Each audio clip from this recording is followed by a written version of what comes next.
ভিতরে অসতর্কতার কোনো শেষ নাই। একটি ভিত্তিহীন কাহিনী। মুসা আলাইহিস সালামকে কেন্দ্র করে লোকমুখে বহু কাহিনী প্রচলিত আছে। অসতর্ক বক্তাদের মুখে এগুলো বেশি শোনা যায়। সমাজে প্রচলিত তেমনই একটি কাহিনী হলো, একবার মুসা আলাইহিস সালাম আল্লাহকে জিজ্ঞাসা করলেন, আল্লাহ, এ জামানার সবচেয়ে বড় নাফরমান কে? আমি তাকে একটু দেখতে চাই। আল্লাহ তাআলা বললেন, অমুক 3 রাস্তার মোড়ে গিয়ে দাঁড়াও। সেখানে গিয়ে মুসা আলাইহিস সালাম এক লোককে দেখতে পেলেন, আর কোলে একটি শিশু সন্তান। সে একটি পাহাড়ের দিকে যাচ্ছে।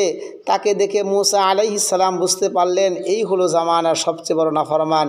লোকটি শিশু সন্তান নিয়ে পাহাড়ে উঠছে।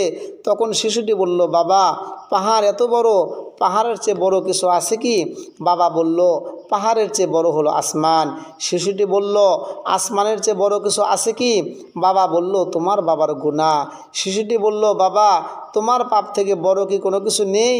তখন বাবা চিৎকার দিয়ে ছেলেটিকে জড়িয়ে ধরে কাঁদতে কাঁদতে বলল, আমার পাপ থেকেও অনেক অনেক বড় আমার আল্লাহ তাআলার রহমত।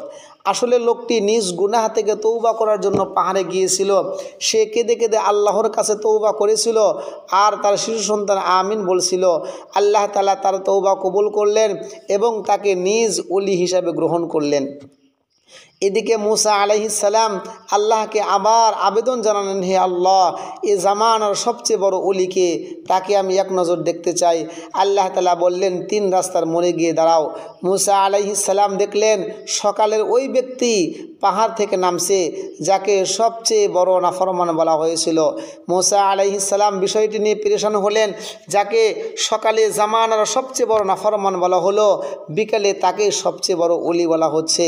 মুসা আলাইহিস সালাম আল্লাহকে এর কারণ জিজ্ঞাসা করলে আল্লাহ তাআলা বলেন, ওই ব্যক্তি পাহাড়ে গিয়ে এমন তওবা করেছে যে আমি তার গুনাহ মাফ করে আমার শ্রেষ্ঠ ওলি হিসাবে তাকে গ্রহণ করেছি। কেউ কেউ এটা আবার একটু ভিন্নভাবে বলে থাকেন। এটি একটি সম্পূর্ণ বানোয়াট কিচ্ছা, বানোয়াট ঘটনা। নির্ভরযোগ্য কোনো সূত্রে এগুলো পাওয়া যায় না। এগুলো কিচ্ছাকারদের আবিষ্কৃত কাহিনী।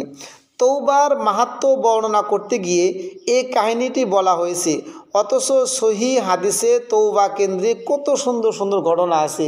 যেমন একটা ঘটনা হলো, বনি ইসরাইলের এক ব্যক্তি 99টা হত্যাকারীর ঘটনা অনেকেরই জানা। এক পর্যায়ে সে তওবা করে ফিরে এলো এবং নেককারদের এলাকার দিকে রওনা হলো।